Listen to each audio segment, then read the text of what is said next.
kondisi mama sekarang seperti apa sih kak? Iya, aduh, alhamdulillah ya berkat semua doa-doa teman-teman semua, netizen gitu yang tahu berita aku, alhamdulillah mamaku udah sembuh meskipun nggak 100% karena kan kalau misalkan stroke itu kan yang rusak kan syaraf. Nah, syaraf itu kan ibaratnya tuh kabel yang error. Terus kalaupun sembuh tuh pasti kan masih ada yang error-errornya. Tapi ya kalau dari 100% itu aku lihatnya sih 80%. 20%-nya tuh masih kayak kayak kalau ngomong nadanya udah benar, misalkan mau kemana, kalau nggak ngomongnya nya itu mana gitu, jadi masih belum ini banget, tapi ada kata-kata yang jelas pun ada, mau minum gitu udah benar. Cuman kosakatanya belum full 100% banget lah Berapa gitu. persen sih kak mungkin dinyatakan oleh dokter dia yang sudah sembuh gitu sudah mama? Wah, alhamdulillah mamaku tuh nggak nyampe sebulan, tuh perkembangannya tuh bagus banget. Jadi setelah keluar dari rawat inap itu seminggu kemudian kan harus kontrol. Nah, pas seminggu kemudian harus kontrol itu masuk ke ruangan dokter, mamaku udah jalan, udah nggak pakai roda gitu. Makanya dokternya aja kaget, ibu jalan katanya gitu. Terus wah ya, hebat hebat katanya gitu, luar biasa. Jadi dari obat-obatan pun kan yang tadinya obat syarafnya itu yang diminum 1 hari 2 kali, sekarang dikurangin jadi 1 hari itu 1 kali. Jadi aku kayak benar-benar dikasih kesempatan sama Tuhan gitu. Iya kayaknya apa ya, kok aku ternyata berhasil melewati ini gitu, alhamdulillah. Mungkin sakit sendiri kemarin sempat drop berapa bulan sampai akhirnya dinyatakan sembuh berapa bulan nih kak prosesnya?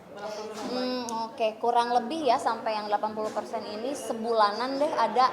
Mungkin karena itu kalau dokter sih nggak bilang stroke ringan apa stroke berat ya. Kalau orang kan suka itu stroke-nya stroke ringan apa stroke berat. Kalau stroke ringan tuh biasanya cepat sembuh lagi, bisa sembuh lagi. Kalaupun mama stroke ringan bisa sembuh seperti awal tuh kayak dengan kondisi mama yang udah ada ginjal dan penyakit lainnya, jadi nggak mungkin cepat dan sembuhnya total banget gitu.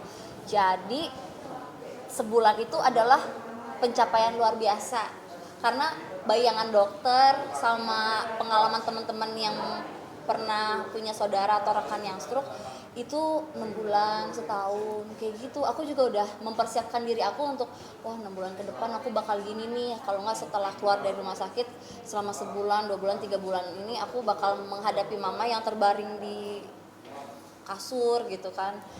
Enggak loh, aku tuh kaget mama pulang ke rumah tuh udah udah nunjuk-nunjuk tanaman harus disiram gitu-gitu. Aku juga kaget, luar biasa sih. Tapi masa recovery ini kamu jadi lebih ngebatasin kesibukan nggak sih?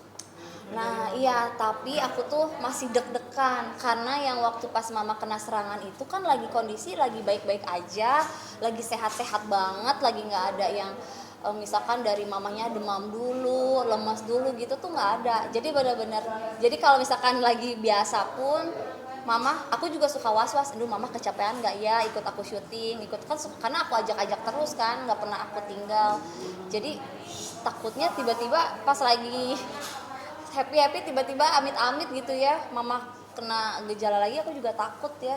Jadi apa ya, lumayan membatasi sih. Jadi aku pun mengikuti lihat sikon mama, kalau misalkan mamanya lagi sehat ya udah deh aku berani ambil tawaran yang ini. Kalau mamanya lagi agak masih lemas, aku cuma ngambil tawaran yang ini aja, yang syutingnya cuma sebentar waktunya kayak gitu. Karena aku merasa mama kayak gitu juga capek karena ngikutin aku sih gitu.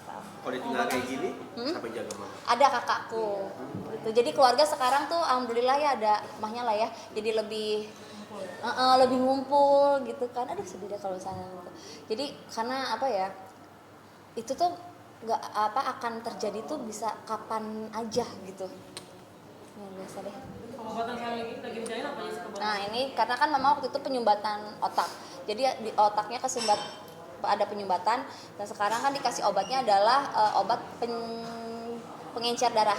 Jadi supaya yang sumbatan ini tuh dia encer segala macam, jadi nggak kesumbat lagi. Terus obat darah tinggi supaya tensinya nggak 180 lebih 200 amit-amit jangan sampai. Jadi pengobatannya aku itu bener-bener yang jaga obat-obatan mama tuh aku juga sempat keluar kota kemarin, aku udah pisahin ke kakakku, bilang ini nanti mama minum yang pagi ya, ini yang malam. Aku bilang mama minum ya, nanti jangan nggak minum. Mamaku kalau dikasih obat nangis, terus gitu ngomongnya kayak anak kecil, terus Iya, untuk mama kasihan Cika nanti kalau mama nggak sehat gitu kan, kalau mama sakit lagi. Jadi aku menghindari terjadi penyumbatan lagi. Jadi kata dokter jangan sampai ada sumbatan lagi, makanya kita kasih obat pengencer. Sama jangan sampai tensinya naik lagi, makanya harus rutin minum obat tensinya. Gitu. Perubahan jalan ya 2 bulan. Gimana tuh? Bolak-balik Bandung dulu ya. Bolak-balik Bandung perjuangannya ya sekarang kalau Bandung Jakarta tuh udah enteng banget sebenarnya ya. Udah kayak ya berapa menit lah gitu. Jadi udah terus syukurnya alhamdulillah yang bawa mobil juga kakak aku. Jadi kan nyaman lah gitu. Jadi ya udah dikondisikan aja. Kadang kalau misalkan syuting mah mau nggak ke Jakarta, ayo. Habis itu kita diam di Jakarta apa di Bandung? Diam aja, ya udah kita ngikutin mama. Kita stay di Jakarta. Kalau misalnya udah bosan kita pulang ke Bandung. Mau berobat jalan masih nggak sih kak? Berobat jalan itu sebenarnya enggak. Jadi sekarang yang rutinnya kembali ke awal lagi itu cuci darah lagi gitu. Jadi kan mama kan pas saat kena serangan stroke itu kan memang lagi cuci darah. Pas kena stroke jadinya kan nambah. Nah ini alhamdulillah jadi sekarang rutinnya tetap cuci darah yang seminggu 2 kali itu. Paling kalau untuk stroke-nya kontrol dokternya sekarang sebulan sekali gitu. Kak, ini mungkin juga nggak mudah untuk Kak Cika ya gitu. Nggak mudah, Omah? Oh, yuk. nggak mudah untuk Kak Cika gitu. Seperti apa sih melihat dari awal program apa sampai sekarang mungkin membaik tuh? Ini tuh kayak hikmah yang aku ambil tuh ternyata kita kalau doa sama berusaha tuh Allah tuh pasti dengar, Tuhan tuh pasti dengar. Karena aku tuh benar-benar doa banget, terus minta doa sama pemirsa semua, sama netizen gitu. Terus ternyata aku berhasil melewati ini, aku tuh kayak oh ternyata bener ya Tuhan itu nggak akan memberikan cobaan di luar dari kemampuan hambanya gitu. Jadi aku kemarin udah mikirnya wah ini bakalan, wah pokoknya mama nggak bakal ngomong lagi, mama bakalan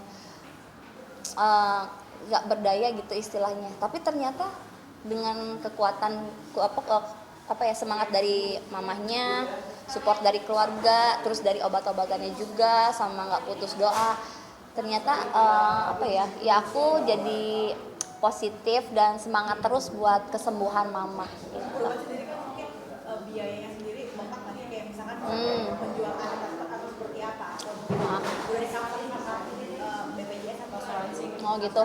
Kalau untuk itu sih enggak, ya memang sih kemarin juga sempat pas drop itu sempat ke IGD, ada aja lagi. Jadi kan karena belum total sepenuhnya sembuh, jadi ntar ada aja lagi masalah lambungnya, terus jadi bikin lemas, jadi harus dirawat. Kemarin juga sempat kerja, udah dapat honor, nggak taunya honornya harus kepake untuk ruang rawat inap, untuk obat-obatan kayak gitu. Jadi ya untuk sekarang sih masih alhamdulillah kalau tabungan atau apa nggak terkuras atau gimana gitu kan.